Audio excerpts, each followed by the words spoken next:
కోటేశ్వరరావు గారు, కేంద్ర బడ్జెట్ అంటేనంటే ఆంధ్రప్రదేశ్ రాష్ట్రంలో ఎన్నో ఆశలు రేకెత్తుతున్నాయి. తెలంగాణ రాష్ట్రంలో మాత్రం అంతంత మాత్రాన్ని ఉండే అవకాశం ఉంది. కాంగ్రెస్ ప్రభుత్వం, అక్కడ ఎన్డీఏ భాగస్వామ్య ప్రభుత్వం.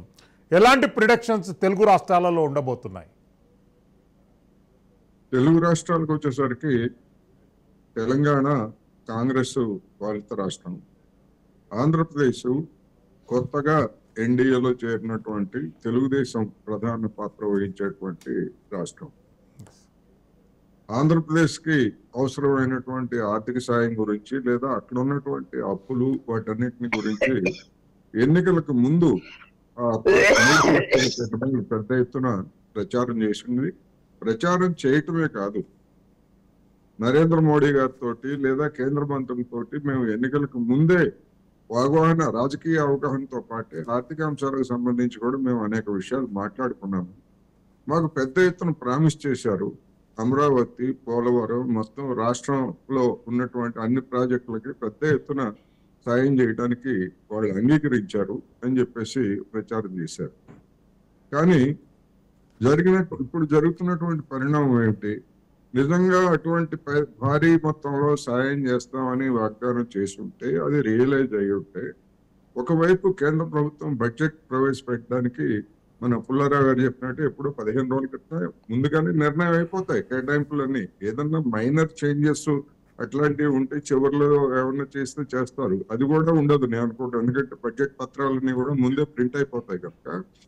కానీ ఆంధ్రప్రదేశ్ ప్రభుత్వము ఓట్ అండ్ అకౌంట్ బడ్జెట్ ని మరొక 2 నెలల పాటు ఆర్డినెన్స్ ద్వారా లేదా మరొక రూపంలో పొడిగించడానికి ఇవాళ సమావేశమైనటువంటి అసెంబ్లీలో తీర్మానం చేయబోతున్నారు. అంటే దాని అర్థం ఏమిటి? కేంద్రం నుంచి వీళ్ళు ఆశించిన దానికి లేదా వాళ్ళు ఇస్తామని చెప్పిన దానికి చాలా గ్యాప్ ఉన్నది. ఆ గ్యాప్ ఉన్న కారణంగానే, ఆ నిధులు వచ్చేటువంటి అవకాశం లేని కారణంగానే ఇప్పుడు బడ్జెట్ ప్రవేశపెట్టేట్లయితే జనం ఆశతో ఎదురు చూస్తున్నటువంటి జనానికి వీళ్ళు చెప్పినటువంటి సూపర్ 6 లేదా పోలవరం, అమరావతి వీటన్నిటికి సంబంధించి నిధులేవి అనేటువంటి ప్రశ్న సహజంగానే వస్తుంది. అధికారం కోల్పోయినటువంటి వైసీపీ కూడా దీనికోసం ఎదురు చూస్తాం. అందుకనే దీన్ని వాయిదా వేశారు. అంటే ఇది ఒక బ్యాక్ సిమ్టమ్.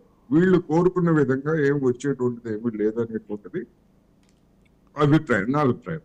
ఎందుకు అంటే ఇవాళ నితీష్ కుమార్ గారికి స్పష్టం చేశారు, మీకు ప్రత్యేకమైనటువంటి హోదా అట్లాంటిది ఏమీ లేదు, ఆశలకు పెట్టుకోవద్దని చెప్పేసి ఆయనకి బహిరంగంగానే ఆయనకు చెప్పారు. ఎందుకంటే బహిరంగానే ఆయన కూడా అడిగారు.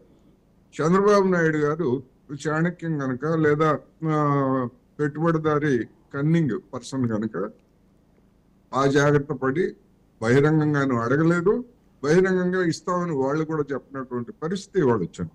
అందువల్ల తెలంగాణకు కూడా అంతకు మించి రేవంత్ రెడ్డి సర్కారు గతం బీఆర్ఎస్ ప్రభుత్వంతో పోలిస్తే, అంటే ప్రభుత్వం నుంచి ప్రభుత్వం, అంటే కేంద్ర ప్రభుత్వం రాష్ట్ర ప్రభుత్వం మధ్య సత్సంబంధాలు అనేటువంటివి అవి ఎప్పుడూ ఉంటాయి.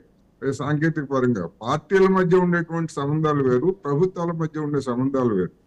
అందువలన రాష్ట్రానికి కూడా తెలంగాణకు కూడా అదనంగా పెద్దగా వచ్చేది ఏమి లేదనేటువంటిది స్పష్టం. అందుకనే ఆయన పూర్తి స్థాయి బడ్జెట్ ప్రవేశపెట్టడానికి ఉన్నంతలోనే ఏం చేయాలనేటువంటి దాంతో చూస్తున్నారు. ఆంధ్రప్రదేశ్ విషయానికి వస్తే అదొక బ్యాడ్ సిమ్టమ్, అదొక సూచిక. దాన్ని ఎట్లా అధికార కూటమి రాష్ట్రంలోనూ లేదా కేంద్రంలోనూ ఎట్లా సమర్థించుకుంటారనేటువంటిది చూడాల్సి. ఇక కేంద్ర బడ్జెట్ కు సంబంధించి 1-2 విషయాలు చెప్పాలి. వ్యవసాయ రంగాన్ని పూర్తిగా నిర్లక్ష్యం చేస్తున్నారు అనేటువంటిది అందరికీ తెలిసినటువంటి ఒక సత్యం. దాని ఫలితంగానే రైతుల ఉద్యమం 7 ఏళ్ల పాటు సాగింది. ఆ ఉద్యమానికి ప్రాతినిధ్యం వహించినటువంటి సంయుక్త కిసాన్ మోర్చా నాయకత్వాన్ని ఈ బడ్జెట్ సందర్భంగా వ్యవసాయ రంగం మీద చర్చలకి పిలవకుండా మినహాయించాం.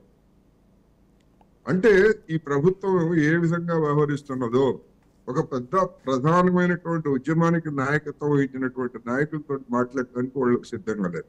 ఎందుకు సిద్ధం కాలేదు? 2022లో కనీస మద్దతు ధరల గురించి వేసినటువంటి ఒక కమిటీ ఇంతవరకు ఏం చేస్తుందో తెలియదు. అది సమావేశం అయిందో లేదో తెలియదు, మధ్యంతర నివేదిక ఇచ్చిందో లేదో తెలియదు. 2 సంవత్సరాలు దాటిపోయింది.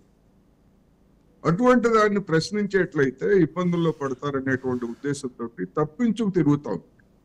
అందువల్ల వెన్నెముక లాంటి ఆ వ్యవసాయ రంగానికి సంబంధించినటువంటి వేసిన కమిటీ 2 ఏళ్ళు అవుతున్నా ఏం చేయలేదంటే వీళ్ళు ఇంకా దేశాన్ని ఏ విధంగా ఉద్ధరిస్తారు అనేటువంటి ప్రశ్న సహజంగానే వస్తుంది. అందుకని ఈ బడ్జెట్ గురించి రైతాంగం పెద్ద ఆశలేమీ పెట్టుకున్నట్టు ఏమి కనిపించట్లేదు. అదేవిధంగా సంక్షేమ పథకాల గురించి కూడా మనం పెద్దగా ఆశలు పెట్టుకోవాల్సిన అవసరం లేదని నా అభిప్రాయం. ఎందుకంటే ఎన్నికలను దృష్టిలో పెట్టుకొని ఎన్నికలకు ముందే 80 కోట్ల మందికి రాబోయే సంవత్సరాల్లో కూడా మేము ఉచితంగా ఆహార ధాన్యాలు ఇస్తామని చెప్పేసి కేంద్ర ప్రభుత్వం ఆల్రెడీ ప్రకటించింది. అదేవిధంగా 5 సంవత్సరాల క్రితమే రైతాంగానికి పిఎం కిసాన్ పేరుతో ప్రకటించింది. అందుకని పెద్దగా ఇస్తారని నేనైతే అనుకోవట్లేదు.